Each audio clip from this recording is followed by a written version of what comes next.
Social media really has you believing that to become the best version of yourself, you need a super sexy, super expensive morning routine that involves performative eye patches. Am I doing this right?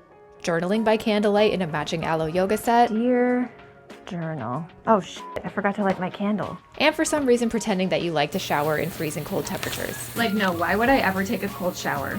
But I learned that becoming a version of yourself that you truly admire isn't about doing more or buying more. It's about doing the right things that make you feel your best, consistently and kind of imperfectly. And that's where I realized the habits that put you ahead of most people are actually pretty simple and a little boring. Because when I finally stopped trying to do it all and instead started implementing a few small but unsexy habits into my morning routine, I felt like I was becoming the version of myself that I truly wanted. I feel calmer, more confident, and like someone who actually has their life together. And that's exactly why my mornings start at 5:45 a.m.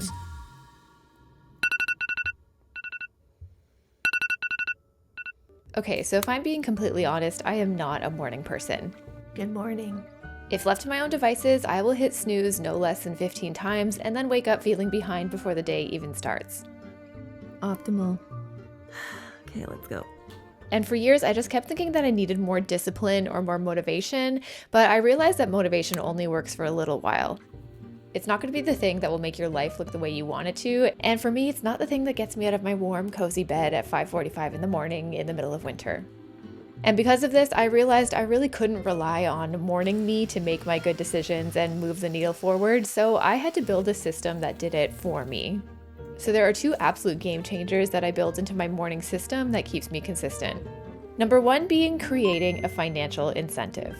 Twice a week, I have a morning session booked with a trainer. It's one of the best things I've ever done for myself, but it's also expensive.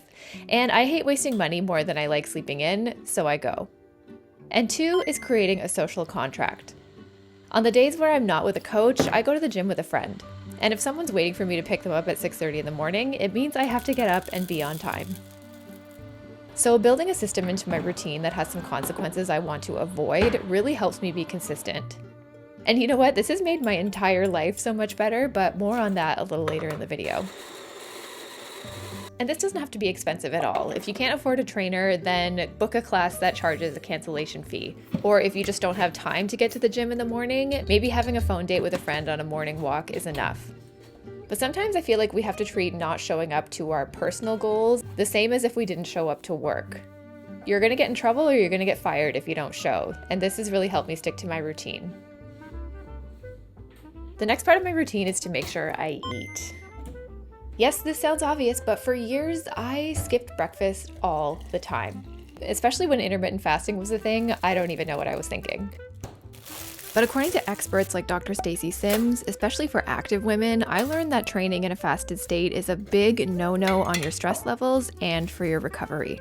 Because in the morning, things like cortisol, which is your kind of wake-up hormone, naturally increases. But if you jump into a high-intensity workout without any fuel, you're just adding more stress to an already underfueled system. I always thought that I was doing something like burning more fat, but really I just had no gas in the tank, which impacted things like my performance, my results, and even my recovery later. And then I would also be ravenous all day long and be prone to overeating at night. But I'm also usually not hungry at 6 a.m., so I keep this unsexy and functional.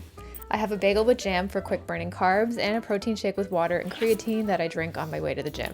But something as simple as Greek yogurt with berries or even a smoothie in the morning is a great way to kickstart your day and set yourself up to feeling energized and also not hangry too.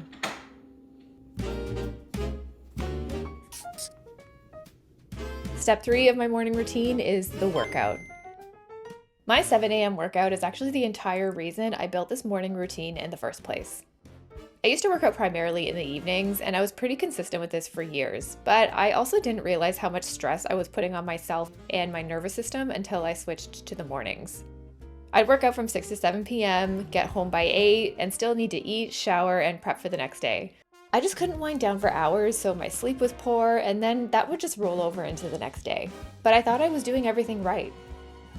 But now that I've moved my workouts to 7 a.m., not only am I getting the hardest thing out of the way done, but it also means that my evenings are now actually for resting and winding down, which has led to better sleep, better work throughout the day, and just feeling more balanced overall. And obviously not everyone can do this. Our schedules are different. Some of you have kids, some of you are shift workers. So definitely stick to the routine that works best for you. But I would say also make sure that you're doing things like prioritizing your sleep and recovery, which was the big mistake that I was making before.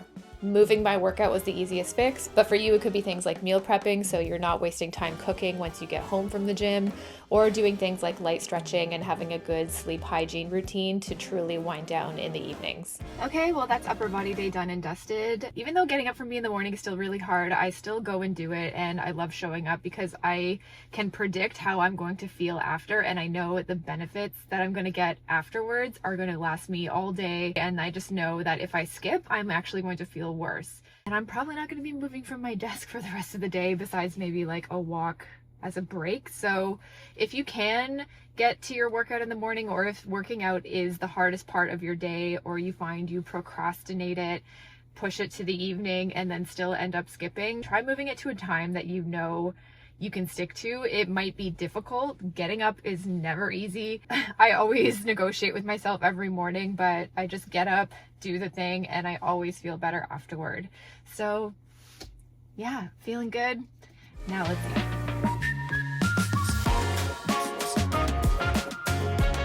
Once I'm home from the gym and showered, it's time for the part of my routine that feels almost too simple to mention, but it is so important to me, and that is getting ready. I work from home a lot, and for a long time, I thought it was the best thing ever to stay in sweatpants all day. I actually thought that this was a perk.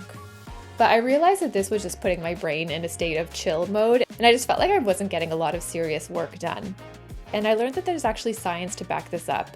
There's a concept in psychology called enclothed cognition, where it basically means that the clothes we wear influence how we perceive ourselves and how we perform. So when I put a quote-unquote real outfit on for my day and do things like my hair and makeup, I immediately feel more put together and therefore more capable. It sounds kind of dumb, but looking at the part just to sit at my own desk, it makes me feel like I think more clearly, I take my tasks more seriously, and I feel like I can set a boundary between work time and home time, even when I work from home.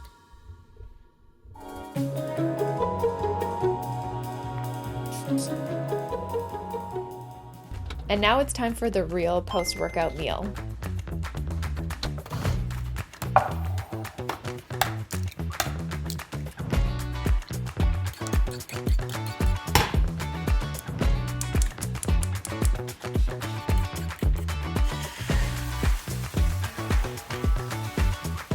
This is not a light snack. I definitely have an appetite, and I'm eating to fuel my body and do my best work.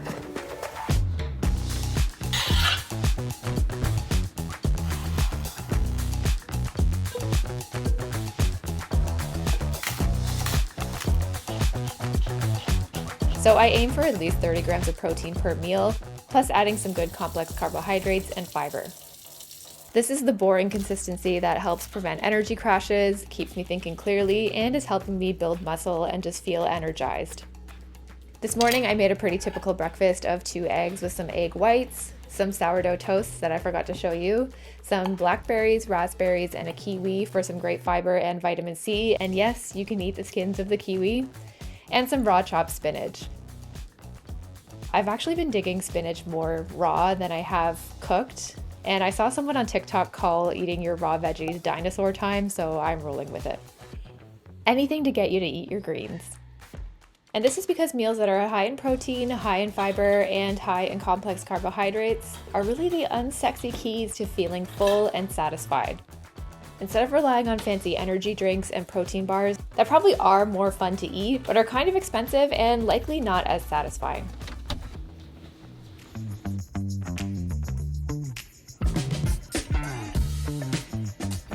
And finally, before I sit down to actually get to work, I like to write down a small to-do list.